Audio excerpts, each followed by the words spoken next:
ili kuunganisha Ezekia na Hajar.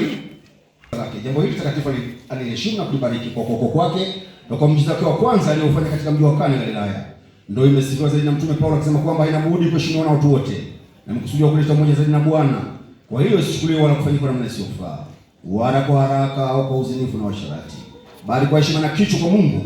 Na ikumbuke kwamba ndoa iliwekwa na Mungu kwa ajili ya kusaidiana na kufarijiana kwa kadri ya mahitaji ya kila mmoja katika siku za kufanikiwa na katika siku za taabu. Katika hiyo takatifu watu wawili hawa, Ezekia na Hajar, wako mbele yenu, wamekuja wapate kuunganishwa sasa kwa kicho Mungu, ili wapate kukaa pamoja siku zote bila kutengana. Kwa ajili hiyo, mtu yeyote akiweza kuonyesha sababu inaweza kufanya wasiunganishwe halali kwa ndoa, na aseme sasa. Kama kuna mtu yeyote na milele. Hajar, na kama na wasiwasi kidogo semeni. Naona Hajar na Ezekia anasema hapana. Tumehesabu gharama ya mnara huu, tunaona tutakamilisha. Mungu awabariki sana, kwa sababu kile ambacho Mungu atakiunganisha sasa hakuna kutengana. Zidi ya mimi Ezekia Samuel Petro, kuunganishwa katika ndoa na kuunganishwa katika ndoa na Hajar Charles Mtinda. Naam. Hajar, nashuhudia kweli kwamba sijui pingamizi lolote zidi ya mimi Hajar Charles Mtinda, kuunganishwa katika ndoa na Ezekia Samuel Petro. Je, unamkubali mwanamke huyu kuwa mke wako uliyemweka halali na kuishi pamoja naye katika ndoa kando na Mungu? Je, utampenda, kumfariji, mheshimu na kumtunza katika umoja na katika afya? Ukiwacha wengine wote utadumu pale siku zote mtakazoishi? Ndio, nakubali. Je, unamkubali mwanamume huyu kuwa mke wako aliyekuwa halali na kuishi pamoja kando na Mungu? Je, utampenda, kumfariji na mheshimu na kumtunza katika umoja na katika afya? Ukiwacha wengine wote mtadumu siku zote mtakazoishi?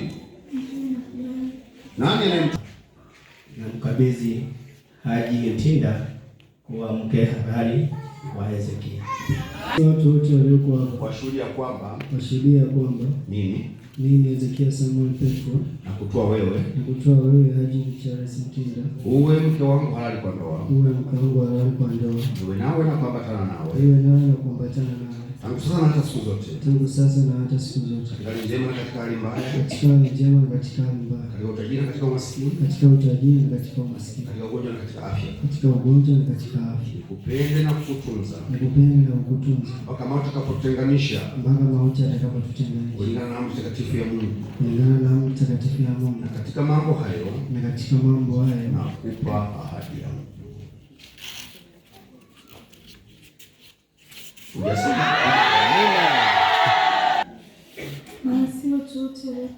Washuhudia kwamba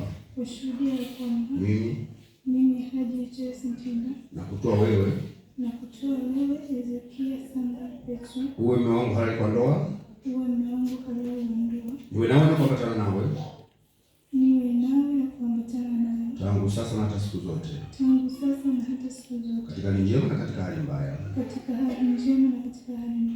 utajiri na katika umaskini, katika ugonjwa na katika afya, nikupende na kukutunza mpaka mauti atakapotutenganisha, kulingana na amri takatifu ya Mungu. Na katika mambo hayo nakupa ahadi yangu.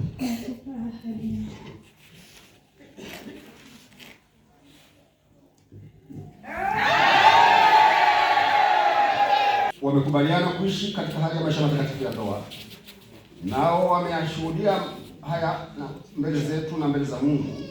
Katika mambo haya wametoa ahadi ya kujifunga kila mmoja kwa mwenzake, na wameyatangaza mambo yao kwa kushikana mikono. Sasa mimi natangaza kwa mamlaka ya neno la Mungu na sheria ya nchi ya kuwa wamekuwa mume na mke. Amina.